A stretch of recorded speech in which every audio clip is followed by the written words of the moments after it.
la prière sur la voie publique n'est pas satisfaisante, mais aujourd'hui, à l'heure où je vous parle, nous n'avons pas d'autre solution.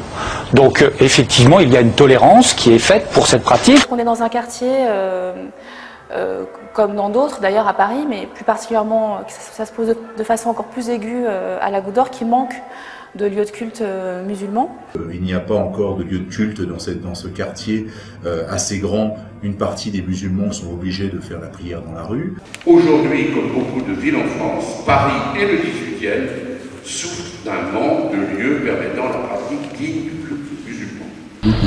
Vendredi dernier, on avait 3500 personnes. Il n'y a pas que l'exactement ça c'est sûr. Je dirais même que la majorité des gens qui viennent de l'extérieur. La majorité des gens qui viennent de l'extérieur.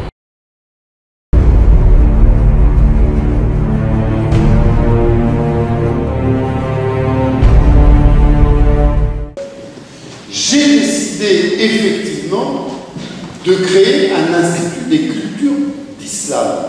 Avec le maire de Paris, on a décidé de favoriser la construction d'une nouvelle mosquée. Il n'y a pas d'autre solution que d'essayer précisément de construire cette mosquée, cette nouvelle mosquée. Ce projet existe, il est rue Stephenson.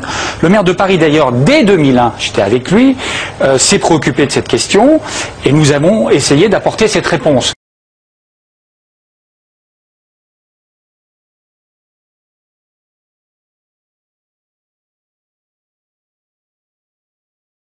La mairie de Paris, et nous le soutenons, construit un institut des cultures d'islam qui va permettre à ces musulmans, d'ici on pense maintenant 2 ans, 3 ans, de pouvoir prier dans un lieu décent.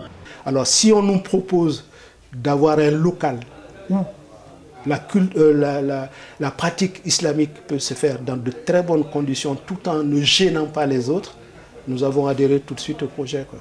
Je crois que c'est normal que la puissance publique, en l'occurrence la ville, trouve les moyens pour permettre aux gens de pouvoir prier d'une façon décente. Au mairie du 18e, nous avions ce problème à résoudre de la prière dans la rue. Et donc la solution était justement de pouvoir arriver à mixer les deux dans un même bâtiment.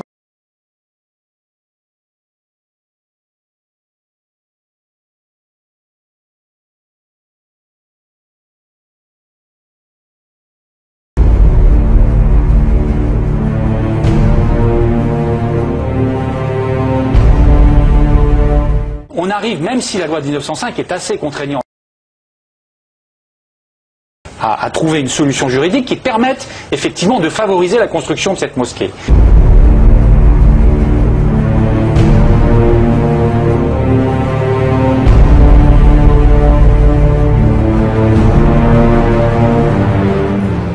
Il faudra que la mairie de Paris, en violation d'ailleurs derrière un habillage juridique bidon de la loi de 1905, mette encore à nouveau 10 ou 15 millions d'euros pour financer un soi-disant institut culturel qui est en réalité un institut cultuel. Vous venez d'avouer vous-même que c'est pour permettre de le faire. Moi j'assume.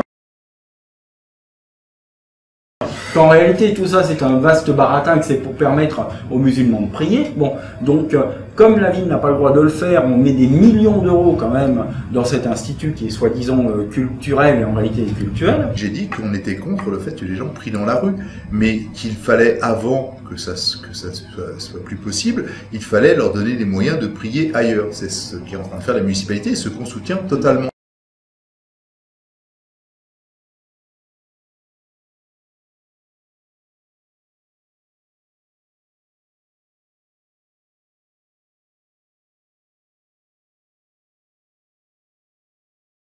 Si on est positif, on trouvera les solutions.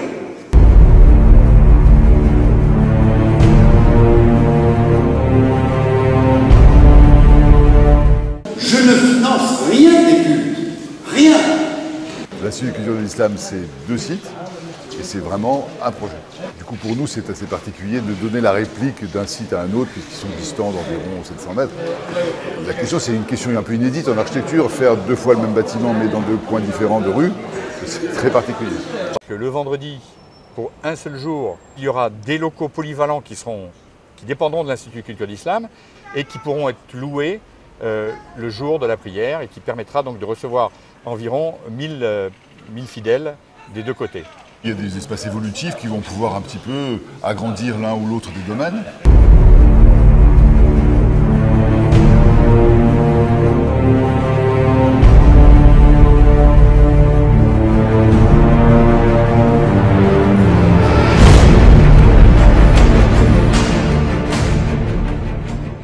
Une association cultuelle créée ad hoc pour ce projet s'est constituée et donc fera l'acquisition des salles de prière, qui sont de taille relativement modeste, qui permettent de répondre à un besoin quotidien des fidèles.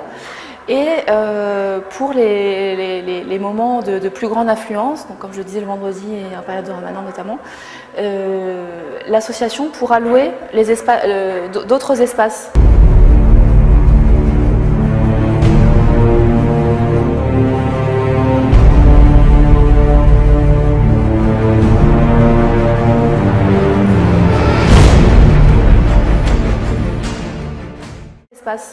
Qui seront propriété en fait de la partie culturelle, voilà, et pourront les louer pour faire en quelque sorte des salles de prière à géométrie variable, quoi, qui s'agrandissent en cas de besoin. Je ne finance rien des cultes, rien. C'est un espace qui va être assez modulaire et c'est justement tout l'intérêt du travail des architectes. Tout ceci autour d'un lieu commun à l'intérieur qui est une sorte de patio.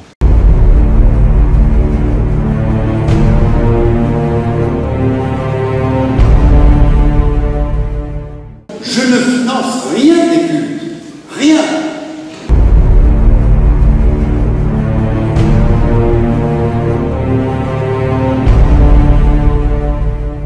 Et donc, voilà, ça permet de partager les espaces.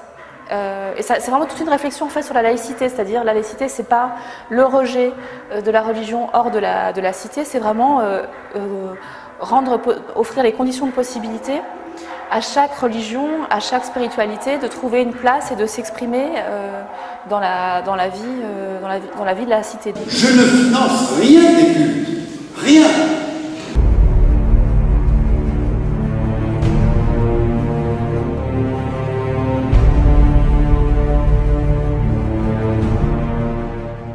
Je ne finance rien des cultes, rien. Dans le projet futur, en fait, qui ouvrira, donc, comme je le disais, en 2012, il y aura aussi des salles de prière. Et ça, c'est aussi tout l'intérêt de l'Institut des cultures d'islam dans sa version définitive, mais qu'on commence aussi à mettre en place en ce moment, c'est ce frottement en fait, entre le culte et la culture. C'est-à-dire que je ne finance rien des cultes, rien.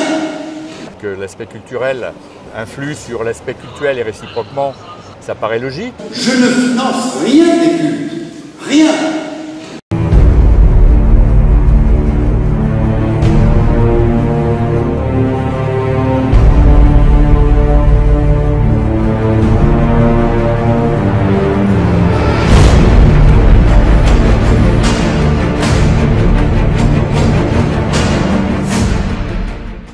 Notre volonté, c'est que les choses aillent et aillent vite.